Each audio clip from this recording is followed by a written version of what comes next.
This episode is brought to you by Brilliant. Empires rise and empires fall, but there is no cycle. Each time something new is tried for better or worse. What new empires might rise in the future, and how shall they govern themselves? So today we will be looking at government types of the future, surveying everything from how old styles of government, like feudal kingdoms, might arise again on space colonies, to how democracies might handle interstellar colonies or voting by citizens who were transhuman or artificial intelligence or uplifted organisms like human intelligent animals. We will also consider some entirely new governmental types we have not seen before, as well as many ways in which systems we have seen before might emerge again with new flavors under new technologies. This is going to be a rather long episode, so now is probably a great time to grab a drink and a snack. And if you enjoyed today's episode, please let our wise and mighty overlords know this by hitting the like and subscribe buttons. In fact, it's going to be long enough that we will be carrying this episode into next week too, where we'll examine the concept of nomadic fleet-based civilizations and government types like the navalchy, which is one run by captains and admirals. There are a ton of archies and ocracies incidentally, and I'll mention many of the more obscure ones as we go through today, but we'll focus most on democracy. We will try to do this topic today with fun and as food for thought, and without placing any special favor for a given system or bias against it, though that is easier said than done.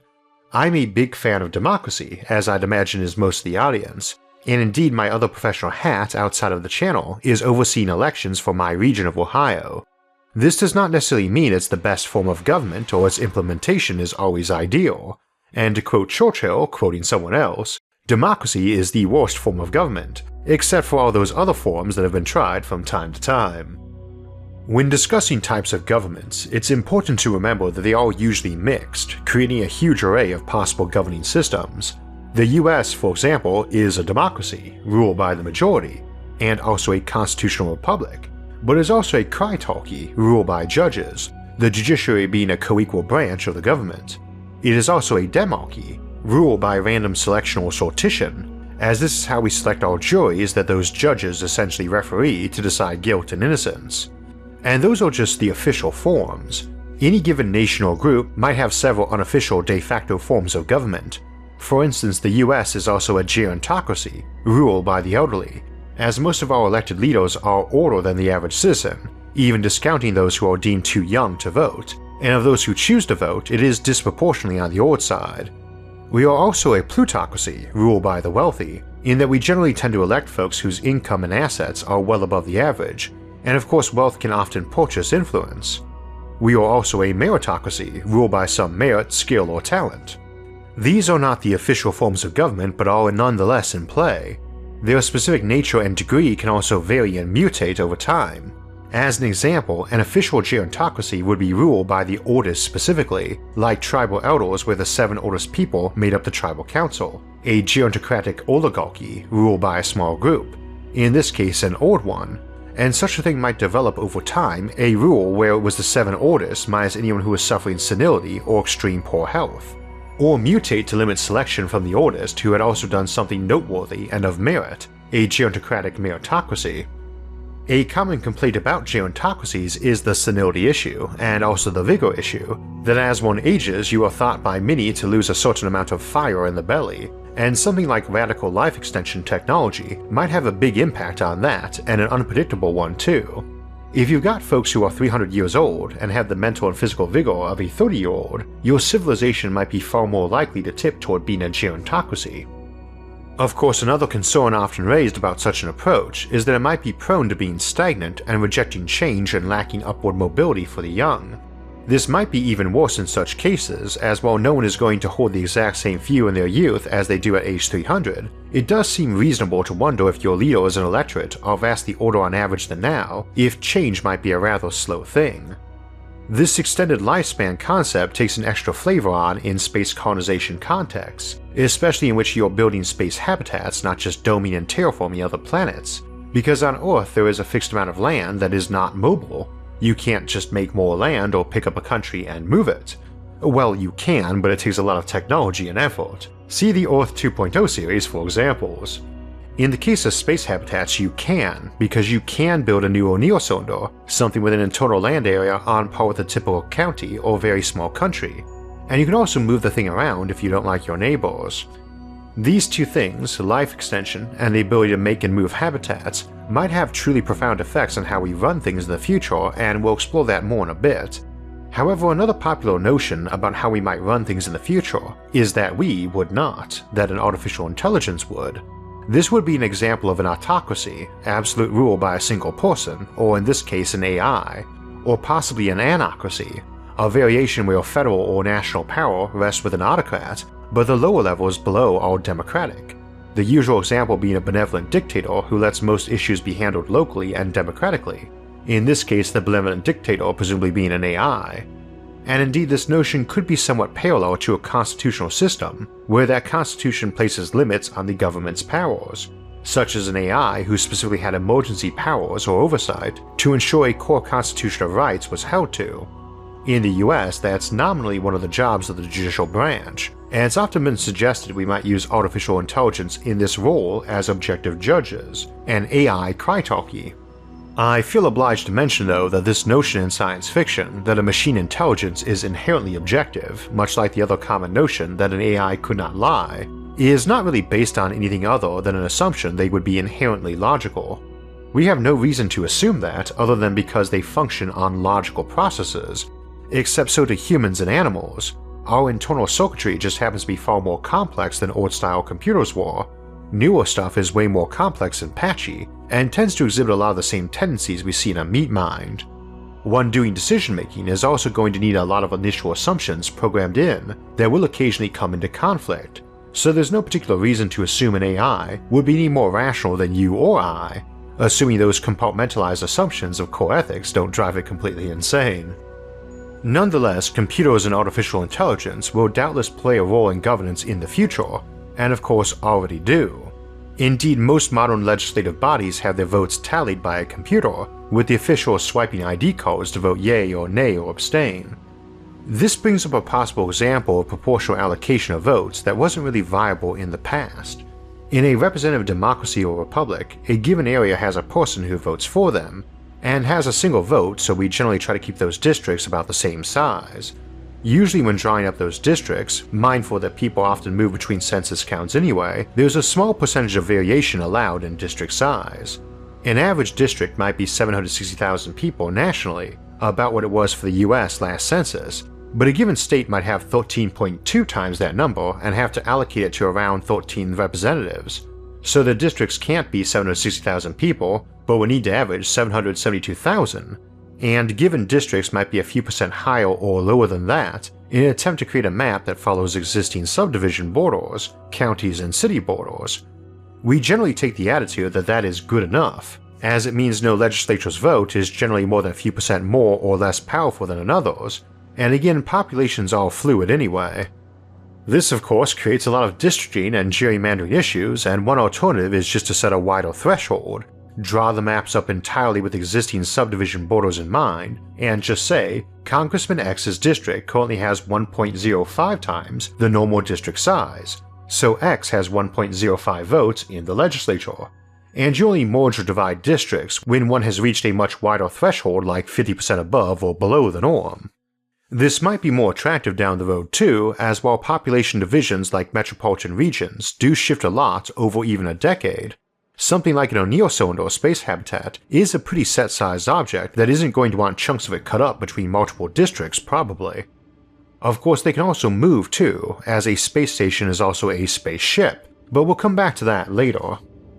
Similarly, some places have more than one representative per district. States have 2 senators for instance, and a place might decide it was going to have a large district 5 times the normal size, and give the top 5 vote getters in an election each 1 vote, or alternatively, each a vote proportional to how many votes they picked up.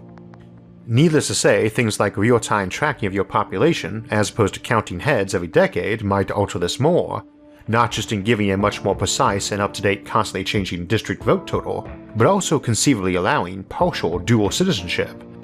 In Ohio for instance, we've got what we call snowbirds, usually elderly folks who downsize their house after their kids grew up and spend their summers here and migrate south for the winter months. You can only claim one residence for voting in the US and vote in that place only, meaning you can't vote in the elections for your summer and winter address, nor can you vote on the property taxes for some town in which you do not live but your family business is at and pays those taxes, or on the income tax of the city you work in and pay taxes in if you reside elsewhere.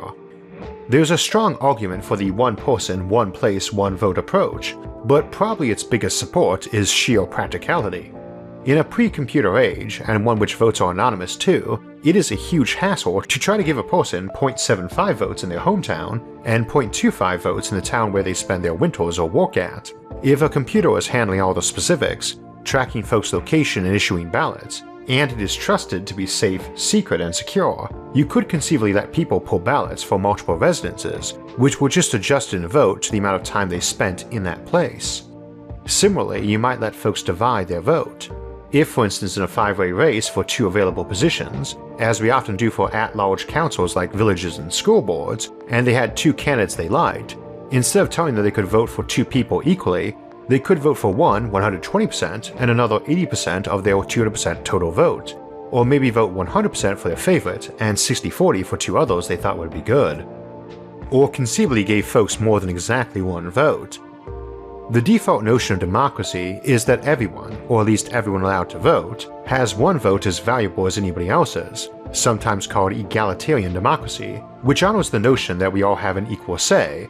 but often rubs the wrong way for many folks who are being told their vote is no more valuable than their next door neighbor who they consider an absolute moron. This always brings up the idea of who is entitled to vote, with the prevailing view these days generally being everyone is, simply by being an adult of sound mind, though often removing folks for something like committing a felony on the grounds they've proven themselves a bad citizen. Determining who is a good citizen obviously gets tricky, as does figuring out who gets to do the determining. In Robert Heinlein's classic novel Starship Troopers, we're presented with a society where anyone could join the military or civil service and could not be denied some position there, but only those who had completed a term of service got a vote or franchise. This raised the issue of merit-based voting amounts. I've heard folks suggest various schemes for unequal voting down the years that use parallel notions too, like everyone got a vote when they turned 18 but got another when they turned 30, another at 40, another at 50, and so on, or got an extra vote for certain meritorious behavior, like completing 100 hours of community service per year, or serving in the civil service or defense force, or that everyone got 1.0 votes if they had an IQ of 100, but a person with an IQ of 131 got 1.31 votes. And again, we are not interested today in saying what is or isn't fair, just discussing some scenarios. Now, I wouldn't think we'd employ such a system in the future in dealing with regular modern-day humans across the board, but it might get more strained if you had cyborgs, genetically engineered geniuses, transhuman citizens, uplifted animals, or super-intelligent AI, or sub-intelligent AI for that matter, who folks want to give some say but not a whole vote. Incidentally, a system of government ruled by the smartest or geniuses is a geniocracy, and would be a subtype of meritocracy where the only relevant merit was intelligence, or IQ anyway, which is not necessarily the same thing. Something like that might be more of a pressing issue if we saw the emergence of a lot of hive minds or more distributed or networked intelligences. Do 20 people in a hive mind get 1 vote, or 20 votes, or even 21, given that certain types of networked intelligence would maintain a lot of individuality but potentially have those 20 folks still individual, while there was a distinct hive mind with its own distinctive personality and opinions, which might not exactly match each and all of its component members. So too, as we looked at in the Hive Minds episode, in a more loose network a person might be part of multiple hive minds, a variation of dual citizenship in a way, or a more integrated form of group intelligence compared to, say, being a member of a bunch of different clubs and groups, like many of us are, and which each has its own focus and personality, which often changes as members join or leave, just a lot more literal in this case. This also raises an interesting approach to representative government too, that a society big on mental augmentation might use, which is one where everyone is networked and their representative isn't elected but is some hive mind running on a tiny portion of every voter's brains in a cloud, and it has its own distinct mind built upon its citizens' background thoughts and opinions. Alternatively, in a sufficiently smart society where the average citizen was so mentally augmented they could perfectly recall every moment of their life, read textbooks and absorb them in minutes, and the average person was both 400 years old and had a 400 IQ, there might be no need for representation at all. No need for someone to have the full-time job of digging into policy and voting on behalf of everyone who doesn't have the time for that. In this setup, everything is either direct vote on all policy decisions, or uses sortition and demarchy, which is where you randomly select a group from the qualified pool to research the matter and make a decision. This is usually a draft from all eligible citizens, as we do with a jury, but sometimes something more specialized like a selection from doctors to address a medical issue, or civil engineers to decide roads and infrastructure, meritocratic demarchy. Something like the hive mind legislature of a moment ago, or the AI autocracy from earlier, might simply emerge on its own, simply by a legislator opting to poll people constantly and deciding to be a perfect weather vane, always voting as their district's majority preferred on every issue, and that might get rather elaborate or official over time. Or it could happen in the shadows, some powerful supermind hiding out that tampered with the vote, or people's minds via propaganda or direct mental alteration. A secret government called a Cryptarchy is often in place in fiction, and indeed is prominent in Isaac Asimov's Foundation series. There we have the official democratic government, but also the hidden Second Foundation, a meritocratic oligarchic Cryptarchy composed of psychologists who help predict and shape the future. It is also openly a prophetocracy, ruled by a prophet, in the form of Harry Seldon, the psychohistorian who founded both foundations, and appears centuries later as a hologram recording predicting events. The notion of various benevolent dictators, oligarchs, or seers able to see or calculate a better future is a popular one in sci-fi too. You can see our episode on psychohistory for why this is easier said than done.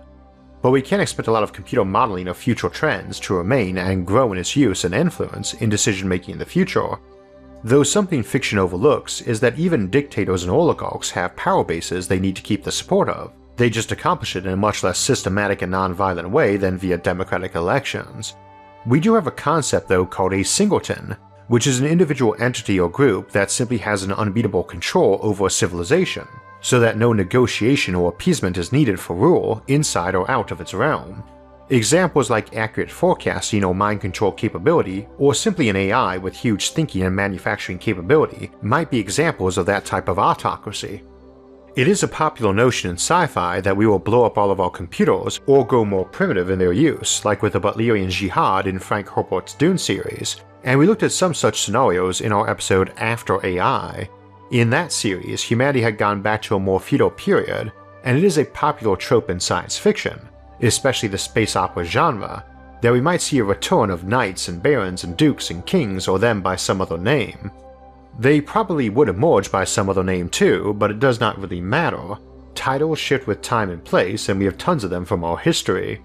In the Foundation series, for instance, the official leader of the Foundation is the Mayor, dating back to when it was a single small city on a remote and new world, but the title is kept even when the Foundation is an empire spanning 1 million worlds and trillions of people, and a lot of our titles either meant something very different originally or were literally someone's name, like Caesar and the Czars and Kaisers. Titles vary and rarely describe the position well. The big bad guy of the original Foundation trilogy, the Mule, is a mind-controlling autocrat who styles himself First Citizen, and would be an example of an anarchy in that he only controls things at the top by mind-controlling existing leaders or very skilled individuals he then promotes. You could see a lot of new titles that tended to be hereditary, like the CEO of a company that built and maintained a space habitat, effectively becoming a title equivalent to Baron or Count, or on the flip side we might just bring those titles back. And for that matter, they are hardly gone. There are several hundred hereditary barons in the UK alone in modern times, and I'd hardly be surprised if the peerage still exists in a couple of centuries and we started building space habitats. If the UK bankrolled a bunch of O'Neill cylinders and the King or Queen of England started parceling bits of those into baronies and dukedoms, not only might that stick around, but it might catch on too, with owners or elected leaders of those not of the UK opting for that title. You will need subdivision for any large nation after all. Where I am at we have counties, we just run it by a board of 3 elected commissioners, who are titled Commissioner, not Count. The title is elected, not hereditary, but then not all titles are hereditary now or in the past. Whoever is running the show on a cylinder habitat, elected or by dint of owning the thing, might be in power for a very long time. You could get the owner or majority shareholder passing it on to a descendant or kin, but if you got longevity treatments in play, they might be waiting a very long time, and on their passing a millennium later, they might have hundreds of children and hundreds of thousands of living direct descendants squabbling over the inheritance. Possibly a more plausible scenario, essentially in a more post-scarcity and life extension capable civilization, is that someone might play a big role in founding a habitat and end up as its first leader and just keep getting re-elected over and over again, either in a ceremonial role or as a flat-out autocrat, elected or not. After all, any colony founded by a handful of people who just don't die off as time goes by is going to have their stamp on everything, even ignoring that the majority of the population is going to be related to them by blood or marriage and the rest by association. If you go to some interstellar colony founded by 1,000 colonists 1,000 years later, every one of those millions or billions of people is going to be able to claim direct descent from every founder who actually had a family, and if they are still around, their influence is going to be enormous. As is their experience, so you might have the single same ruler over and over again, or it passing around between a handful of them because of term limits. And that's not even considering the possibility that the founder of a colony could just clone themselves 1,000 times, or create their own subservient species whom the founder can lord over. Term limits is another thing you probably want to be considering if your civilization has radical life extension, if you're worried about someone becoming an institution all on their own, but it doesn't ensure they are really out of power. You might just end up with their understudy, their kid or someone they mentored, as the ruler, and even if they were not a puppet of that other person who might have generally wanted to retire, it's pretty likely they and others would be banging at their door for advice, or that they might re-emerge from retirement during crises. We tend to name places after their founders or some prominent person, and it might be kind of awkward to run against John Smith, president of the John Smith Space Habitat. Which could easily lead to a constant youth migration too. If you're building new worlds and folks living on them tend to live for centuries or longer, you need new habitats for their kids unless you are engaging in population control, but also so there's some room for upward mobility and you're not 200 years old before your boss finally thinks you're experienced enough to be assistant manager at the gas station. Outward mobility and migration is likely to be tied to a lack of upward mobility, as if some colony has an average citizen age of 400 and the same dozen folks have pretty much been running the show for centuries, they are pretty hard to unseat. More so for a small colony like a cylinder habitat, because when you start complaining about the leader to younger folks, there's a good chance one of them is going to say, "Hey man, that's my great-grandma you're insulting, she is not a tyrant and she makes the best chocolate chip cookies too."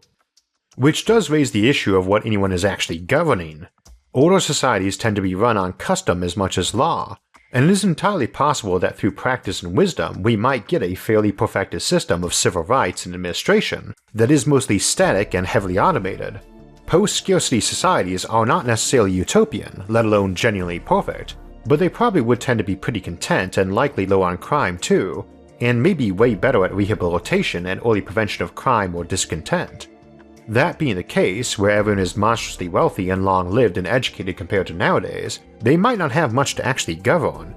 Their titular leader might be mostly ceremonial and mostly doing jobs like cutting ribbons or judging contests for the best chocolate chip cookies, particularly if the entire habitat's maintenance and administration is mostly being done by some AI bordering on being a genus loci or spirit of the place, whose drones handle pretty much everything. We see something like that with the Orbital Minds in Ian M. Banks' Culture series. Such an AI might be the de facto leader, or even just given the honorary title of First Citizen, if it had basically been toiling in the background for centuries, playing groundskeeper and maybe even teacher and mentor to countless generations. We also need to keep in mind that governments come in all sizes, and what is a government can be kind of hazy. An awful lot of universities are home to fairly large populations and have governing boards, and often provide a lot of services on campus like police and medical, and many large companies often have that campus set up too, and we have a history of company towns. It is quite likely a future with lots of O'Neill cylinders in some solar system of quintillions of people would have ones that were pretty specialized like a university cylinder, or an amusement park cylinder, or a nature preserve cylinder. Ruled by scholars at a university incidentally is a pedantocracy, and we also see an example of that in Asimov's Foundation series. This raises an interesting point because such habitats are rather naturally configured to be pretty autonomous and make for natural borders, so we tend to assume they'd be a subdivision of some larger state, which might in turn be part of a larger grouping and so on, each level presumably handling certain governmental functions. However, you don't necessarily need all of your government functions coming from one chain, As an example, you might have 1,000 habitats who had a treaty to put their equivalent to a Supreme Court on one of them, and their equivalent to the Pentagon on another, but maybe a few hundred didn't want that particular defense group but did want the legal group, and instead contracted some mercenary group who had contracts with thousands of other habs for defense issues. While scattered around the trillions of habitats, any number of them got their communication service provided by some other group. Much the same as you might not have the same cell phone provider as your next door neighbor, even though 40 years ago you pretty much had to have the same phone company, and nowadays would have the same electric company and water company. And many services of government might be entirely picked by an individual, not even a group, as opposed to our classic idea of any given piece of government being a monopoly. So too, revisiting our notion from before about how someone might have two distant residences and split their vote between them, someone could conceivably have dual or multi-citizenship where they only got a partial vote in each one. This might be more likely because land and territory really aren't fixed in solar systems, especially in something like a Dyson swarm. All those habitats whirl around, and only specific orbital paths would keep their neighbors the same, and just those fore and aft of them sharing that orbit. What's more, a space habitat is fundamentally a spaceship. It can just pick up, move, and join some other cluster.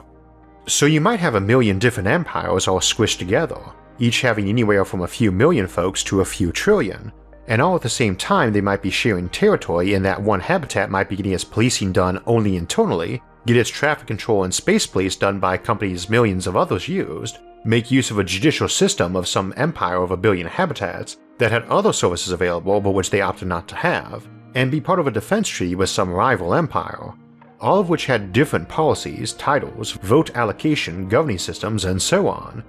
And the people might be way more mobile too, moving as they please or living in entire virtual realms hosted online. Someone might easily be a citizen of a place that existed on no earthly map or galactic one because it was a simulated world, or a nation on Earth might have its classic Earthbound states, plus various habitats and orbits that were states or were grouped into states, plus a colony on Mars and in 10,000 virtual realms. See the Virtual Worlds episode for more discussion of that. Folks often contemplate which sort of government we'll have in the future, and for my part, I tend to suspect we'll have just about every kind imaginable and more variations of them at any given time than we've seen in our entire history to date, probably including those which are in absence or near absence of any traditional government, such as variations on anarchism or voluntarism, especially if folks are free to come and go, both officially and in terms of ease of movement.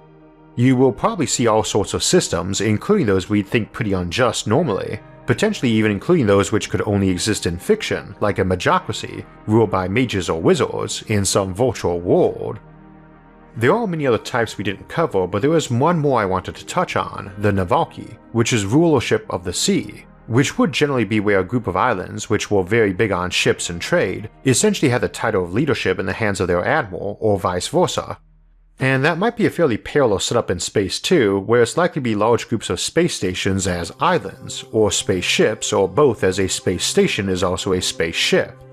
This has an extra meaning too because a lot of interstellar colonies are likely to be founded by generation ships, see the Generation Ship series for details, where the crew of that ship was running the show for a long time and also might be founding mini colonies.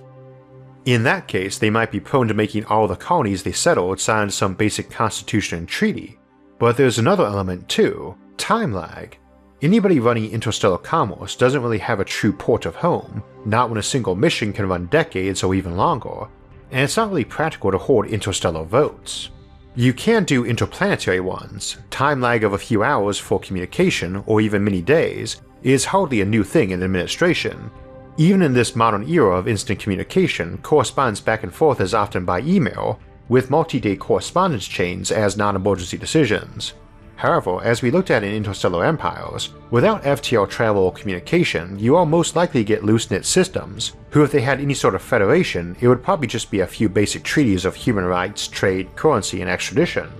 This may even be the case with our own home solar system. In many ways, the captain of a colony ship is a power unto themselves, because they control the ship and they can head off to anywhere in the galaxy with it, and found colonies too. But as we said earlier, every space habitat is also a spaceship, and any virtual world can be moved on a hard drive to a new server, and you can even move planets if you really want to. Moreover, it's quite possible a lot of space habitats would be configured to effectively be long-term dock for a spaceship equivalent of a houseboat, where folks just docked their house where they wanted and left when they wanted. We often say that comparing space to the ocean is not a good idea, popular though it is in science fiction, but in this regard it might be right. In the future, we might all be captains of our own ships, changing ports and fleets as we wanted. I'm not sure if this would be the best or most just form of government, but it has its appeal to be master of your own fate and able to set whatever course you wanted, and we'll be exploring that more next week in Nomadic Space-Based Civilizations. I mentioned psychohistory today and how a lot of future governance will rely heavily on computers and statistics, as it already does. The value of a strong knowledge of statistics is useful in just about every area of life, and also a lot of fun. If you'd like to enhance your own knowledge of statistics and have fun while you're at it, I'd recommend Brilliant's course, Probability, Statistics, and Finance, which will take you from the basics to interesting topics like casino probabilities, qualitative finance, and cryptocurrency. And if you're interested in learning more astronomical concepts, or the math and physics behind them, I'd recommend Brilliant. The universe is an immense and amazing place, and knowing the math and science behind it only makes it seem more amazing. And Brilliant's thought-provoking, fun, and interactive courses make them a great choice for learning, whether you're a student, a parent trying to enhance your kid's education, a professional brushing up on cutting-edge topics, or someone who just wants to use this time to understand the world better. You should check out Brilliant. Try adding some learning structure to your day by setting a goal to improve yourself, and then work at that goal just a little bit every day. Brilliant makes that possible with interactive explorations, and a mobile app that you can take with you wherever you are. If you are naturally curious, want to build your problem-solving skills, or need to develop confidence in your analytical abilities, then get Brilliant Premium to learn something new. Brilliant's thought-provoking math, science, and computer science content helps guide you to mastery by taking complex concepts and breaking them up into bite-sized, understandable chunks. You'll start by having fun with your interactive explorations. Over time, you'll be amazed at what you can accomplish. If you'd like to learn more science, math, and computer science, and want to do it at your own pace, and from the comfort of your own home, go to brilliant.org/IsaacArthur and try it out for free. So we've got quite a schedule of episodes for September, but we aren't quite done with August yet, and we'll finish up the month of August with our monthly livestream Q&A on Sunday, August 30th at 4 p.m. Eastern Time, and you can join us then to get your questions answered. We'll then head into September and start the month out with a look at space nomads and nomadic fleet-based civilizations. The week after that, we'll move on to part 2 of our new series, Becoming an Interplanetary Species, as we look at colonizing cislunar space and the Lagrange points. If you want to know us when those and other episodes come out, make sure to subscribe to the channel. And if you'd like to help support future episodes, you can donate to us on Patreon or on our website, isaacarthur.net, which are linked in the episode description below, along with all of our various social media forums, where you can get updates and chat with others about the concepts in the episodes and many other futuristic ideas. Until next time, thanks for watching and have a great week.